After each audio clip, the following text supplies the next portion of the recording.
Welcome everyone to this platform. I am so glad that you have joined us today on this podcast. All right, so I'm going to kind of deal with several subjects today that will probably help you to become better. So if I was to use a topic today, I would say make your life better. Make your life better. You make your life better by the choices you make.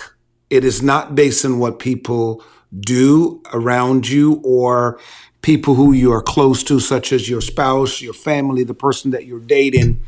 They don't really make your life better. You make your life better based on the decisions that you make, decisions that you make when it comes to what do you envision for yourself? What do you envision for your future? What plans do you have? Regardless of whatever life threw at you and the consequences thereof, you have to make the decision that, okay, I had a big fall, but I picked myself up and I've decided to, pursue my dreams. I'm going to continue on that path. So you have to own your future, own your destiny, own where you want to go, not people, not society. I'm telling you, if you wait on society, government, people, or someone to hook you up, you're going to be disappointed. Now, along the way, God will place people in your path to help you get to where he wants you to be. However, you have to take it on as if, if it's going to be, it's up to me. That's it. If it's going to be, it is up to me, meaning it's up to you. It's up to you to make that decision that you are going to succeed. So let's deal with several areas of our lives, where we need to make life better for ourselves. So recently I started posting, a lot of stuff every now and then as I'm inspired, and hopefully something will be said on today's podcast that will help you to make your life better. Okay. So one of the recent postings that I posted was, value yourself. In other words, put worth to who you are. So many times people allow other people to value who they are or to put a worth on their life. You have to understand that in everything you do, you carry a special anointing or you carry a special spirit or talent or gifts that can make a person, an environment, or a business better. When you don't know your worth, then people will abuse you, and then you will underserve yourself. Oh, that's good. You will underserve yourself because you won't treat yourself based on the level that you should be. It's like someone who goes to apply for a job. And in applying for that job, you will go and in the interview, you will say, well, okay, here's my resume. They'll ask you some questions and so forth. But what a lot of people don't realize is that sometimes the biggest mistake you will make is when you put your desired salary amount up front and expose it to the company that's trying to hire you. Here's the reason why. Now, of course, if they've posted the job, posted the amount that salary, that they're going to pay for that position, then that's different. But when a company is just hiring and they don't put the pay scale there, you have to be careful because everything is negotiable there. And sometimes you have to understand in your life, you have to learn how to negotiate. So many people don't know how to negotiate, so they have settled for far less than what they're worth.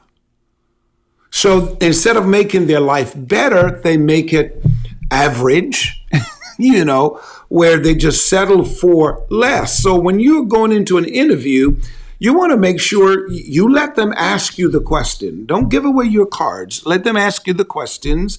Then you need to ask them certain questions, questions such as, okay, is this a new position that was created? If not, okay, may I suggest what is the highest qualification that this position requires? Because let's say they require a bachelor's, but you have a master's. Room for negotiation. And then at some point in time in the conversation, you need to ask a question like, okay, so what are you paying for this position? What's your salary range? I like that phrase, what's your salary range? Because you're trying not to get them to just cap it, okay? And they'll tell you X amount of dollars. Then that's where your negotiation abilities need to kick in now. Because some companies, if they see that you are valuable, a valuable asset to their company, they will pay you for what you're worth. So what I'm trying to say is don't undersell yourself, underserve yourself. Don't. You got to know your value. So when you go to the table of life, you can negotiate. So for example, when you're dealing with someone, let's say in a relationship, you have to know your worth. You have to say, okay, I'm going to come to the table with, okay, I've got my degree, I've got my profession I got a little bit of money in the bank, I'm working on my credit, or my credit is good, whichever way. I have assets, my car, I have the title to it, I've got my house, I've got other properties, or whatever it is. You see, now you're coming to the table bargaining, because what you're saying, okay, all right, I'm coming to the table with this. Okay, what are you coming to the table with? Now, there are times somebody will come to the table. One of the parties will come to the table with nothing, or pretty much nothing. Be very careful now. I don't want you to walk away thinking that you should only bargain to get, equal value to where you are.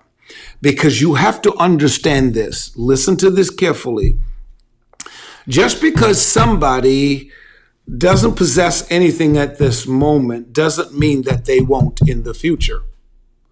Don't sabotage yourself by raising the bar so high that there is a potential candidate, someone who it only takes 5 years from now, who will become a multimillionaire, somebody who will land a wonderful deal, somebody who will come into some great wealth, and because, up front, you wanted somebody who matched your value or greater, you've lost out on that. You have to leave room, watch this, for opportunity. You have to leave room for opportunity, meaning giving the other person a chance to prove that they have potential. Because I'm telling you, when a person has potential, that's a gold mine. Listen to me, singles. When a man or a woman has potential, that's a gold mine. Do not just sit there and settle for, they got to come with the house too. They got to come with the car. They got to come with that. You're just going to hurt yourself.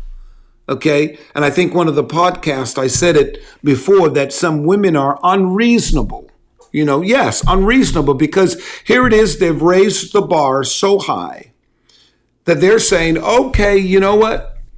I want a man. He's got to come with a credit score of 750 and higher. Let's use that for an example. He's got to have at least a house or a condo or something, or at least established in his job, and all of these things ladies would list. And then I just start thinking, okay, if you want the man to come with all of that, if you want him to come with good credit, then why should he take you who've got credit issues? Okay? Why should a man take you who pretty much can hardly pay your rent, because you're not disciplined, All of your money go in putting on stuff on your body just to look good, but you're broke. You're just a pretty broke woman.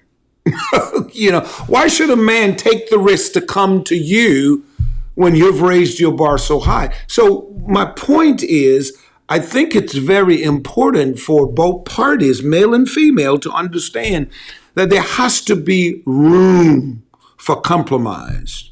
There's got to be room for discernment. That guy has potential. That woman has potential. There has to be room for that.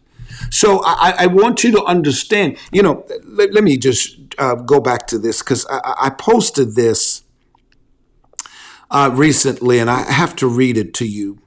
And it says here, this is what I posted: when two broken people love and trust each other, they can build an empire and not worry about their critics. When two broken people love and trust each other, they can build an empire and not worry about their critics. When you can find somebody who, it's okay, I don't mind them being broken. They're broken. They've got issues. Maybe they've come up with a broken home, broken relationship. They've been hurt themselves, come out of a divorce. There's so many men out there coming out of a divorce broken. Of course they could have done things better, but they just have a crazy woman. That was just it. Then there's some women coming out of a broken relationship or marriage, and of course they could have done something better, but obviously some of those men are just absolutely crazy, right? So they're broken. But watch this: when two broken people who maybe had a history or a past or issues, or your past was horrible and so forth, when two people can come together and say, you know what, let's give love a try. Let's not base our love on our past experiences. Let's merge this authentic love that we have for each other. And let's trust each other, because, listen, the only way trust can be authentic, it is when love is authentic. Because love opens up. Love doesn't have a backup plan. Love doesn't have barriers. Love forces itself to trust the other person. And when you trust the other person and two hearts come together, when you tap into that person's potential, they tap into your potential. Oh my goodness. You're building an empire. Do you know how many people's potential has not been tapped into because they have yet to connect to the right person? You see, here's the mistake a lot of people make, especially women. The mistake they make is their way of measuring whether or not a man is worthy to come into their lives is based on his physique, how he looks. And I guess looks are wonderful. Just like men, men want a woman that's attractive and all that kind of stuff. Women, you look for certain things, and because you're so concerned about society, the critics and so forth, you can make decisions where you before you even meet a man, you can frame the image of a man in your mind that when the right one comes along, if you're not careful, you miss an opportunity. Because there are many guys out there, though they are broken, if you can tap into their potential, oh my goodness. If you can just tap into their potential, you'll be shocked at what your life can be like. And of course, it goes the same way for men. If men could tap into women's potential, and sometimes some men are insecure, some men are not just broken, damaged. They were damaged, whether they were, brought up by their moms, no father figure. So a lot of mothers, because they didn't know any better, the son became their baby. The son also became the man they never had. Believe it or not. So no discipline, no real discipline, and also accountability, holding that boy accountable, develop him in such a way that he'll become a man. So now a lot of women have to deal, unfortunately, with men who are damaged. So that's one of the things that I mentioned. And then I also posted, be open to authentic love even when you are scared. You can make your life better when you keep praying to God. I think the thing that you should be praying for right now is, God, give me the spirit of discernment. Let me discern somehow the ability to pick up on things that are authentic. Because in a world that we're in now, it's a lot of craziness. It's a lot of phoniness. I mean, it's just crazy. You know, things can look authentic. People can come off as if they're genuine, and they're not. So you ought to be open when you identify authentic love, and you ought to not be scared, you know, to step into love and to give love a try, and to say to yourself, you know, let me tap into the other person's potential. Let me tap into the other person's ability. Let me tap into, perhaps even in business, let me tap into this other person's abilities and experiences, because you're trying to get to the top. They have already shown that they have gotten to the top. Don't be intimidated. Don't be jealous. Don't be closed-minded where you're saying to yourself, I don't want to hear nothing from them, and so forth. You know, sometimes your greatest setback is your inability to be open to tutoring, allowing somebody to tutor you, allowing somebody to guide you. And sometimes tutoring is not nice. Sometimes you get yelled at. You know, sometimes, you know, you're forced to think on your own. You know, a good tutor will not do the student work. We'll give the student a set of instructions and try to get that student to use their own abilities to resolve issues. So here's another thing I wrote. Love accepts. Love heals. Love forgives. Love is patient. Love is okay with rejection. I love that. Love accepts. See, when there's genuine, authentic love there, it learns to accept things that are pure, things that are also authentic in its own rights. You know, when authentic love sees authentic love, all of a sudden there's an what do you call it? An energy that, you know, each other can feel and feed off. So love accepts. Love learns to accept that, you know what, you're not perfect. You're broken. You have a past, or a past, if you will. You know, your past issues. I understand it. I know your history or whatever. I'm going to accept you just the way you are. Okay? That's it. I'm going to accept whatever you bring to the table. Love accepts. Love heals. Now watch this. If you're with someone and their love is not healing you, something is wrong. So when you go on a date, if every time you're going to the date, it's an argument, it's hostility and so forth, then you have to examine, is this really authentic love? Is this something I should accept? Is this something that's healing me?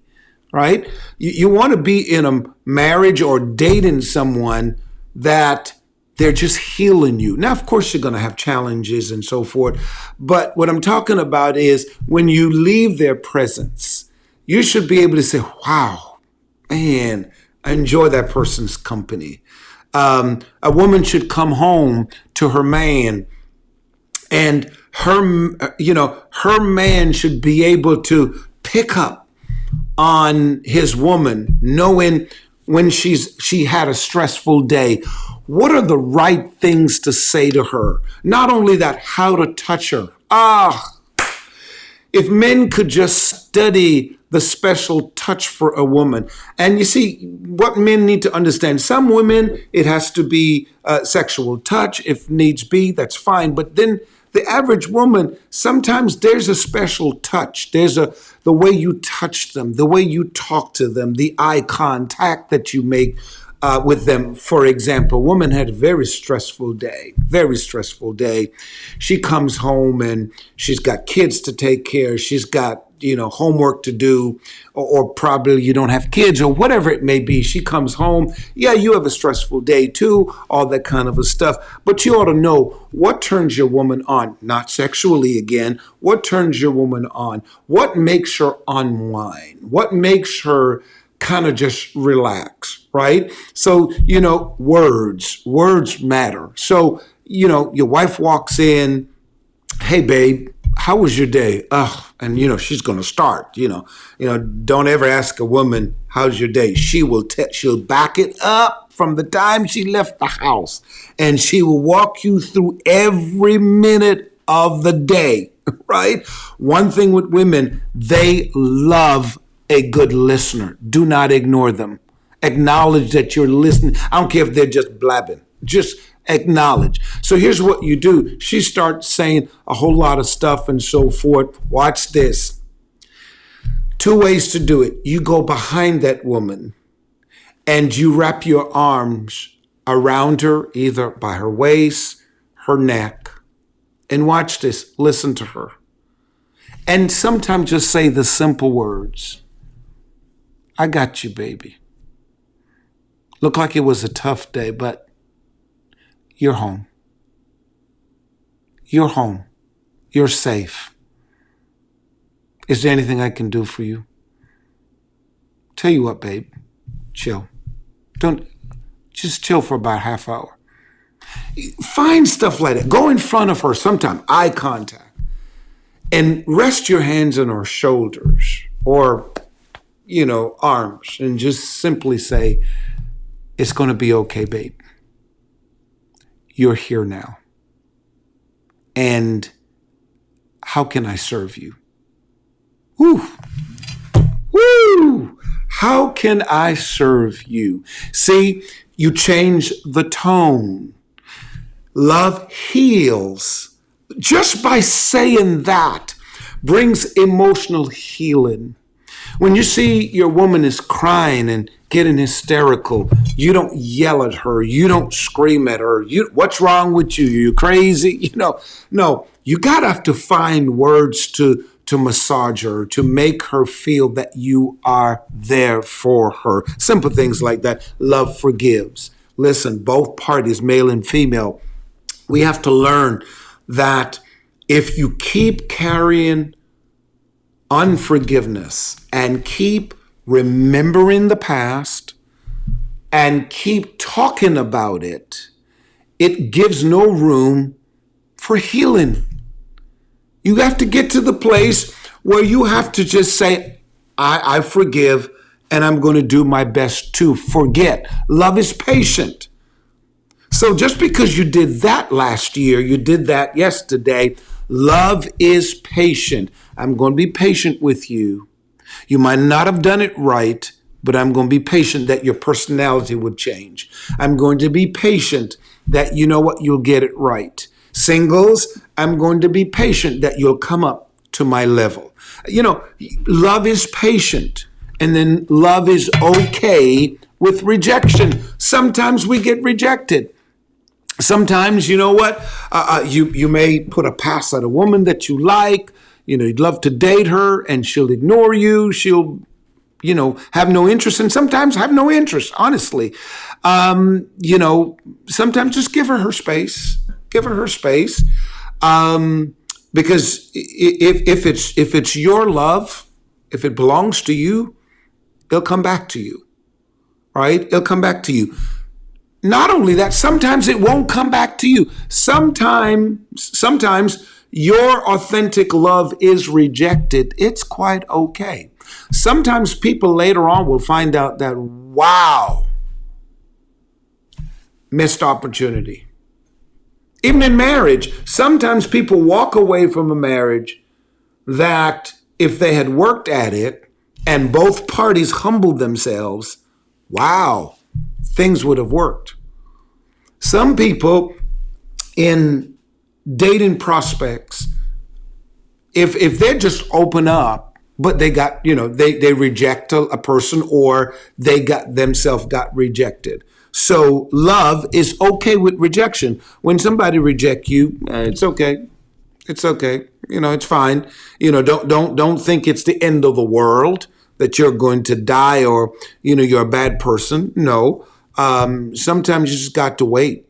You just got to wait, and like I said, real love will come back to you. So I wanted to go to, these are just some thoughts I've been posting, and I just feel that I need to really help you to better yourself. Work on you, man. Work on you.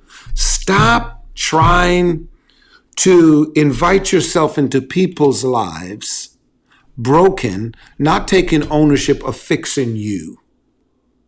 If you fix you, then you won't tolerate certain things. You now are in a better position to demand what you're worth. But when you go in trying to fix other people, then it's a cycle. Because remember, it's a cycle. You're pointing the finger at everybody else. But remember, there's at least 3 fingers coming back at you. All right? Now, here's what I wrote. One day, those who thought you were crazy will eventually appreciate your crazy faith. People who are thinking you're crazy, to build on your character, to build on your personality, to build, on your talents and so forth, would think that, you're far-fetched, you are this, crazy, whatever. But one day they're going to appreciate your crazy faith. Then I wrote here, when you have a great plan, stick to it and let nothing stop you from pursuing it. So you improve on yourself. Know your niche. Find out what's your passion and stick to it. I mean, I had to learn the hard way, because there was a time in my life where I was trying to do too many things at one time, because you know what? It's like, you throw the mud, and if it stick, praise the Lord and so forth. And I had to get to a place where I had to define who I am. Who is Henry Fernandez? What's my gift? What's my niche? Who am I? What are my passions? And once I was able to zero in on those things, then my life was more structured. I don't chase after everything anymore. Ooh, that's a good one. I don't chase after everything anymore. I don't allow myself to do that anymore, because that's really dangerous. Because you will find 5 years will go by, 10 years will go by. You are trying to chase. And out of all those years, you accomplish nothing, or just a little, when if you just focused on what you are assigned to, man, you'll build an empire. Okay? Now, sometimes we hurt sometimes we hurt ourselves by blocking our blessings because we have a wavering spirit. Wavering spirit. Kind of back up, going back to what I just said. A wavering spirit is there, and we block our blessings because we're not consistent. So better yourself. Find out who you are. Find out what your gifts are and stick to that. I love what I do. I'm doing this podcast. I love, the ministry that I'm in charge of. I love other things that I'm involved in. one of the things that I'm very, very good at is investment. I'm good at investment. Beside what God has blessed me to earn from the church, I don't have my hands where I can take out what I want. No, it's governed by a board. So for me, I had to look for ways outside of ministry because I'm gifted. I'm gifted. So what can I do outside of ministry that I can, better myself and my family with, right? And I was able to zero in on that. I'm a playwright. I'm an author. I found my niche. And I'm not trying to be like anybody else. And of course, those are the people have inspired me. They're people I could call names. They have truly inspired me. But I don't want to copy them. I don't want to be like them. I'm not in a competition with them. I'm not jealous over them. I applaud them. And if I'm blessed to be in their presence, oh, glory to God, I'm okay with that. I've been in some rooms and I've met some people that if I start calling their names, you'll be shocked. You met her? You met him? I've met them. And sometimes I have to pinch myself in the room. Am I really in this room? But sometimes I'm just glad to be in the room. And sometimes I don't say anything because what I want to do, I want to just learn. I want to observe because I know where I want to go. And I want to have my unique fingerprint on the earth. I want to know when I leave this planet, right? There's a group of people, not everybody, I'm not looking for fame because I believe your gift will make room for you. When you work your gift, God will let your name go abroad, right? But I'm just looking for what's mine and work it, and then the rest is going to be history, okay? If I could just read one last one, and then I'll let you go. Just work on yourself. Work on yourself. So as you are journeying through life, work on who you are. Improve yourself. Here's the last one. Pay attention because life is trying to teach you valuable lessons. Pay attention. In life, this very moment is a special moment for you. On this podcast, it is a special moment for you. Pay attention. There are valuable lessons. Every day, life is trying to teach you. Are you using those lessons to better yourself? Are you ignoring them? Focusing on things that doesn't really matter? Improve on yourself.